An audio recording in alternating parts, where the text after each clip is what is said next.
नमस्कार। कार्यपालिका के भाग 2 में आज हम पुनः राष्ट्रपति, उपराष्ट्रपति, राष्ट्रपति की शक्तियाँ आदि का अध्ययन करेंगे। उपराष्ट्रपति जो है राष्ट्रपति के पद से निम्न स्तर पर माना जाता है और इसकी भी वही योग्यताएं हैं जो राष्ट्रपति के लिए रखी गई है। जरा सा अंतर यह है कि ये राज्यसभा का सदस्य निर्वाचित होने की क्षमता रखता है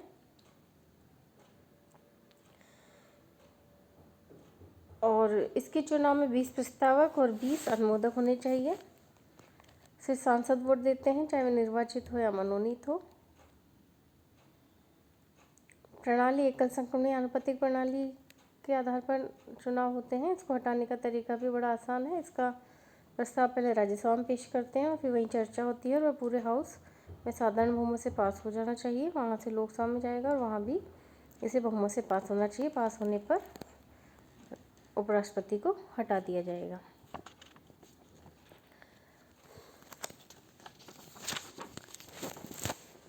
अभी तक ऐसी स्थिति आई नहीं है।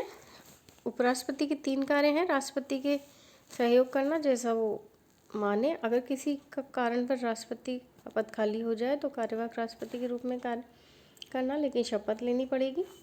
वो राज्यसभा का पदेन अध्यक्ष और इसी के नाते उन्हें वेतन व भत्ते मिलते हैं। उपराष्ट्रपति का कोई वेतन नहीं है। यही वजह है कि जब सत्र चलता है तो उपराष्ट्रपति अध्यक्षता करते हैं। अध्यक्ष होने के नाते ही वे राज्यसभा के महासचिव नियुक्त करते हैं और इस्तीफा भी मंजूर करते हैं। राष्ट्रपति की जो शक्तियाँ हैं वो आर्टिकल 72 में लिखा है कि राष्ट्रपति को दया का विशेष अधिकार प्राप्त है। इसलिए अगर किसी को सुप्रीम कोर्ट तक ने दंड दे दिया है तो वो राष्ट्रपति को अपनी दया याचिका भेज सकता है। तब राष्ट्रपति उस याचिका को अस्वीकार कर सकते हैं या उसकी सज़ा को कम कर सकते हैं या माफ़ भी कर सकते हैं। जब राष्ट्रपति के सामने दया याचिका होती है तो 3 काम पे कर सकते हैं। उसको मना कर सकते हैं, कम कर सकते हैं या माफ़ी दे सकते हैं। दया की याचिका 3 परिस्थितियों में ली जा सकती है। अगर उस केस में फांसी की सज़ा है, अगर सैनिक न्यायालय द्वारा दिया गया दंड है या वो अपराध केंद्रीय की कार्यपालिका शक्ति का भीतर आता है। आर्टिकल 74 में एक मंत्रिपरिषद होगी जिसका अध्यक्ष प्रधानमंत्री होगा, जो कि राष्ट्रपति को सहायता व परामर्श देगा। लेकिन 1976 में 42वें संशोधन ने इसमें एक और स्थिति और जोड़ दी है और राष्ट्रपति उसी के परामर्श के अनुसार कार्य करेंगे। फिर 1978 में 44वें संविधान संशोधन ने उसमें एक टुकड़ा और जोड़ दिया कि अगर राष्ट्रपति इस परामर्श से सहमत नहीं है तो उस मामले को पुनर्विचार के लिए लौटा सकते हैं, किंतु फिर पुनर्विचारित राय के अनुसार काम करेंगे। आर्टिकल 74 मंत्रियों द्वारा दी गई राय एक गोपनीय मामला है, इसलिए उसे किसी कोर्ट में नहीं मंगाया जा सकता है। अब भी कुछ ऐसी असाधारण परिस्थितियां हैं जिसमें राष्ट्रपति अपने स्वविवेक से काम कर सकते हैं। अगर लोकसभा में किसी पार्टी को स्पष्ट बहुमत नहीं है तो पीएम किसे बनाया जाए। अगर पीएम इस्तीफा दे दे और नया पीएम बनाना हो तो किसे नया पीएम बनाया जाए, क्योंकि लोकसभा में किसी भी पार्टी का स्पष्ट बहुमत नहीं है। तो ऐसा कई बार होता है। यहाँ आर्टिकल 74 लागू नहीं होता है। यदि पीएम राय देता है कि लोकसभा में 85 के अंतर्गत भंग कर दिया जाए तो प्रेसिडेंट मान भी सकते हैं और नहीं भी। अगर पीएम द्वारा हुआ है या उसके पीछे हाउस में स्पष्ट बहुमत नहीं है तो राष्ट्रपति अपना स्वविवेक का अधिकार है, उसको प्रयोग में ले सकते हैं। माने या न माने वैकल्पिक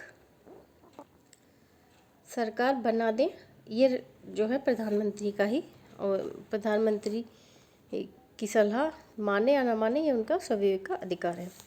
दिसंबर 1970 में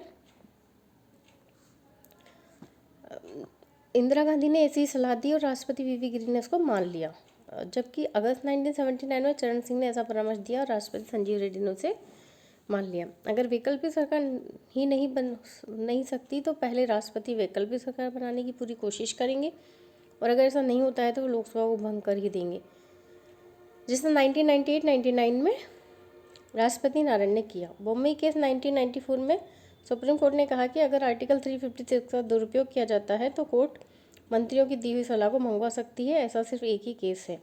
आर्टिकल 75 राष्ट्रपति पीएम को नियुक्त करेंगे और उसकी राय से अन्य मंत्रियों को नियुक्त करेंगे।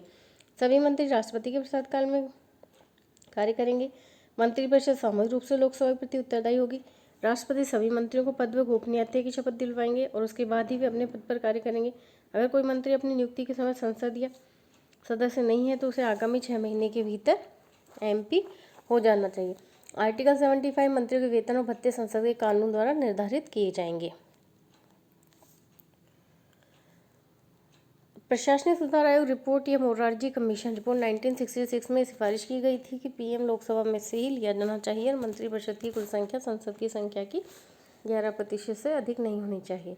लेकिन भारत सरकार ने अभी तक यह सिफारिश लागू नहीं की है। 31 अगस्त 2005 को दूसरे प्रशासनिक सुधार आयोग का गठन किया गया वीरप्पा मोइली की अध्यक्षता में। आर्टिकल 75 का ही मतलब है कि राष्ट्रपति किसी भी समय पीएम को बर्खास्त कर सकते हैं, क्योंकि पीएम के बर्खास्त होते ही सभी मंत्री बर्खास्त हो सकते हैं, लेकिन अभी तक ऐसा हुआ नहीं है। आर्टिकल 75 का मतलब है कि लोकसभा सरकार को हटाने के लिए अविश्वास प्रस्ताव ला सकती है और ये साधारण बहुमत से पास होता है। ये कभी भी आ सकता है, फिर चर्चा से होगी, तत्पश्चात मतदान होगा। वोट ऑफ कॉन्फिडेंस संविधान में कहीं भी नहीं लिखा है। अगर लोकसभा में मनी बिल और गवर्नमेंट बिल गिर जाता है तो उसका मतलब अविश्वास प्रस्ताव होता है, लेकिन अगर कोई बिल स्पेशल मेजोरिटी से पास होता है, कोई बिल राज्यसभा में गिर जाता है तो उसका कोई अर्थ नहीं है, सरकार बनी रहती है। अगर लोकसभा ने गवर्नमेंट की पॉलिसी को रिजेक्ट कर दिया, चाहे वो फॉरेन पॉलिसी हो, इकोनॉमिक पॉलिसी हो या होम पॉलिसी हो, राष्ट्र के भाषण के बाद दोनों सदनों में धन्यवाद का प्रस्ताव पास होता है। चूँकि राष्ट्रपति का भाषण सरकार की नीति पर आधारित होता है, अगर ये पास ना हो तो उससे भी अविश्वास का प्रस्ताव माना जाता है। यह हो सकता है कि विपक्ष के लोग निंदा का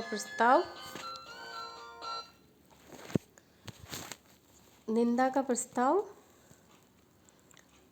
पास करें, विपक्ष के लोग निंदा का प्रस्ताव रख दे और उसमें सरकार के ऊपर आरोप लगाए जाते हैं, इसलिए इसे निंदा प्रस्ताव कहते हैं। इस पर लंबी बहस होती है, इसलिए इसे जल्दी नहीं लिया जाता, जब समय होता है तभी लिया जाता है। लेकिन अगर ये पास हो जाए तो विश्वास का प्रस्ताव है, सरकार को त्यागपत्र देना पड़ता है। सबसे पहले विश्वास मत 1979 में हुआ, तब राष्ट्रपति संजीव रेड्डी ने चौधरी चरण सिंह को पीएम बनाया और उसे कहा कि 1 महीने के भीतर सदन में विश्वास मत हासिल करें। क्योंकि वे ऐसा नहीं कर पाए इसलिए पहले ही इस्तीफा दे दिया, इसलिए ऐसा नहीं हुआ। वहाँ से विश्वास मत की परंपरा पड़ गई। नवंबर 1990 में वीपी सिंह की सरकार अविश्वास प्रस्ताव से गिरी, जो कि अपने आप में पहला मामला है। फिर देवेगौड़ा 1997 में, गुजराल 1998 में और वाजपेयी 1999 में गए। आर्टिकल 75 मंत्री के पद और गोपनीयता की शपथ संविधान के अनुसूची 3 में लिखी हुई है। आर्टिकल 75 में अगर कोई एमपी नहीं है तो उसे 6 महीने के भीतर एमपी हो जाना चाहिए। वह नरसिंहा राव, देवेगौड़ा, ये दो ऐसे पीएम हुए जो अपनी नियुक्ति के समय एमपी नहीं थे, बाद में पीएम हो गए। इंदिरा गांधी 1966 में और गुजराल 1996 में राज्यसभा के सदस्य होकर भी पीएम बने। देवेगौड़ा भी राज्यसभा के एमपी बने। मंत्रियों का उत्तरदायित्व 2 प्रकार का होता है, व्यक्तिगत और सामूहिक। व्यक्तिगत उत्तरदायित्व का मतलब है कि हर मंत्री अपने काम के लिए जिम्मेदार है, उससे कोई गलती नहीं होती है तो पीएम उससे इस्तीफा मांग सकता है। जैसे तहलका कांड के बाद वाजपेयी ने रक्षा मंत्री जॉर्ज फर्नांडिस का इस्तीफा मांग लिया। सामूहिक उत्तरदायित्व का मतलब है कि सारे मंत्री साथ तैरते हैं और साथ डूबते हैं, और इसलिए सबकी ओर से पीएम का इस्तीफा आ जाता है। इसलिए लॉर्ड मोल्टन लिखते हैं कि प्रधानमंत्री कैबिनेट की मेहराब की आधारशिला है। लास्की कहते हैं पीएम अपने मंत्रिमंडल के जीवन और मृत्यु का केंद्र बिंदु है। आज हम यहीं तक अध्ययन करेंगे। अगले वीडियो में हम कार्यपालिका के भाग 3 में और अधिक जानकारी के साथ आपके सामने प्रस्तुत होंगे। धन्यवाद।